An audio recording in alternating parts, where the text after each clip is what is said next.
yoga हाबाफारिनि instructor doctor भबिश्वर Goswami साहेब अनुरोध करिছোঁ। এতিয়া মই অনুৰোধ কৰিব বিচাৰিছোঁ চেয়াৰমেন ৰঞ্জন কুমাৰ বৰুৱা ডাঙৰীয়া गावनि सिनायथिखौ होनायनि थाखाय साबायखर बावो। प्रफेसर डक्टर पंकज कुमार वर्मा सारक নিজৰ পৰিচয় দিবৰ কাৰণে অনুৰোধ কৰিছোঁ আৰু এটা आदरनि जनाবৰ কাৰণে মই অনুৰোধ কৰিছোঁ। আৰু बे समाव आं सिनायथि होनो सिगांदों अनुरोध কৰিছোঁ আৰু এটা आदरनि जनाবৰ কাৰণে धन्यबाद থাকিল। आदरनि जनाबर কাৰণে মই बरायनो थाखाय गुरै खावलायदों। आरो बे समाव आङो खावलायबावनो लुबैदों दुलाराय बर'प्रेस आफादनि हेल्थ केम्प फ्रि आयुर्वेदिक बेवहाय नोंथाङाबो बाहागो लानानै बेमारिफोरनि उदिस लाखिखौ मा बुंदों? दुलाराय बर'प्रेस आफादनि बेयो मोनसे जोबोद बाख्नायथाव गोग्गाथाव हाबाफारि। थांनाय सानाव बिथांमोना क'क्राझाराव बे हाबाफारिखौ लाखांबाय आरो जेराव रोजा रोजा सुबुङा गावनि देहाखौ चेकआप खालामनो फैदों। आरो दिनै नैबे उदालगुरि जिल्लायाव उदालगुरि कलेजाव बे हाबाफारिखौ हेल्थ केम्प आरो योगा बेखौ सानसेनि हाबाफारि लानानै बिथांमोना खुंबाय थादों। फुंबिलि समाव योगाया जालांबाय आरो दायो हेल्थ चेकआप बे सोलिगासिनो दङ। जोंनो देहाया जोबोद गोनांथार। देहा गैयाब्ला जोंनि जेबो ओंथि गैया।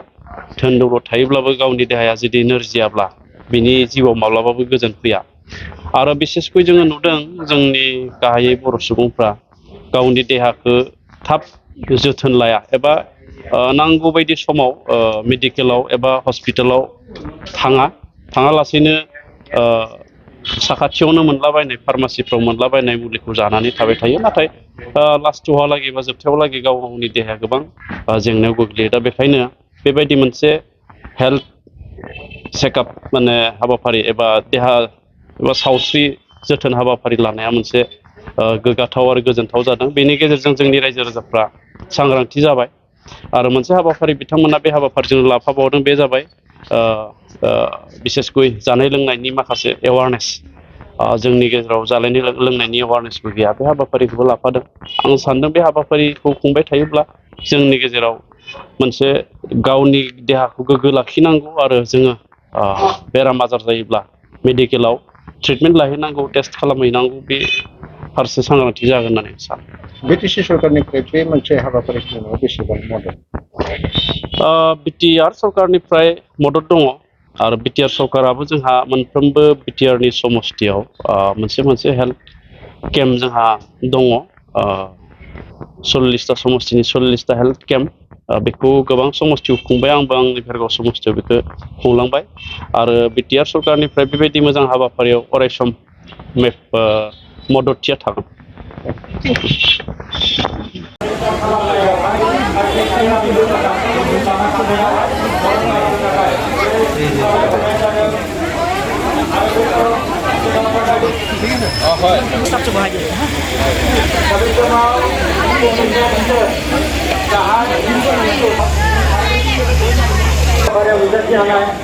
उदालगुरि जौमा फरायसालिनि फरायसाफोरजों सफैनो हानाय आंगोनि फरायसा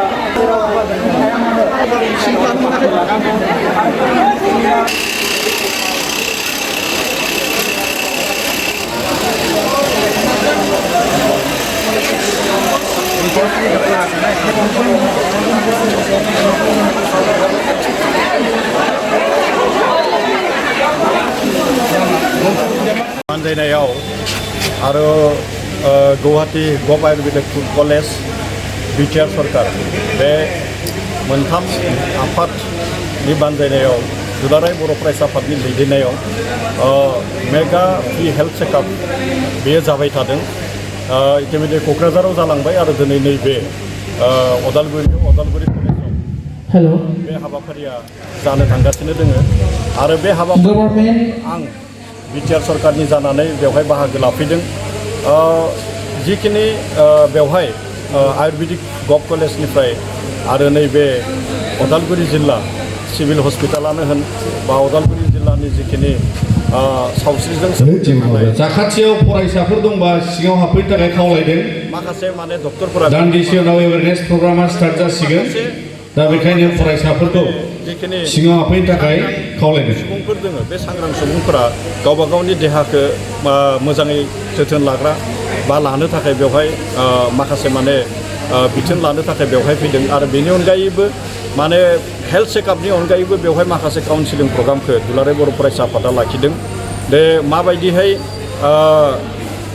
माबायदिहाय माने डक्टर बा निदाव बोरैहाय थांनांगोन माबायदिहाय माने नार्स फरायनो नांगोन आरो माबायदिहाय माने गोसो आरो मोदोम बेखौ बोरैहाय माने गोजोनै लाखिनो बेनि सायावबो माखासे माने काउन्सिलिं प्रग्रामखौ बेवहाय लाखिदों आरो थारैनो बेवहाय माखासे एक्सपार्ट बिथांमोना दङ आरो मिजिंथिदो बे हाबाफारिनि गेजेरजों जोंनि गेजेराव मोनसे हेल्थ जिथु माने आयुर्वेदिक जिथु जे आयुर्वेदिक माने बे आयुर्वेदिकनि सायाव बेवहाय माखासे प्रडाक्ट जागोन आरो जोङो जोंनि गामि ओनसोलाव जोङो थाग्रा हिसाबै आयुर्वेदिक होननानै बुङोबाथ' जोंनियाव माखासे माने दंफां लाइफांफोरानो माने बेनि माने मा होननानै बुंदों बेनि मुलि जायो आरो बेखौ जोङो गमामायैनो जोङो जोंनि जिखिनि बर' हारि बिखेखै बियो गोदोनिफ्रायनो बाहायबोबाय थादों बेयो माब्लाबा बेखौनो माने फोसाबै आथिखालाव बे आयुर्वेदिक महरसिम बेखौ मोनफैदों फोसाबनाय महरसिम बेयो मोनफैदों दा बै हिसाबै जोंनि जिखिनि रायजो राजाफोर बियो जोबोद रोखासिन जागोन आरो जोङो जिखिनि लाइफांफोरखौ बिफांफोरखौ जोङो बाहायबाय थायो बेदि जोंनि मोनसे मुलि बेखौ जोङो बे दंफां लाइफांखौ माने प्रिजार्भ खालामनानै लाखिनायनिबो मोनसे मा होननानै बुंदों बेजों लोगोसे माने मोनसे एवारनेसा सांग्रांथिया जाफागोन होननानै आं मिजिंथिदों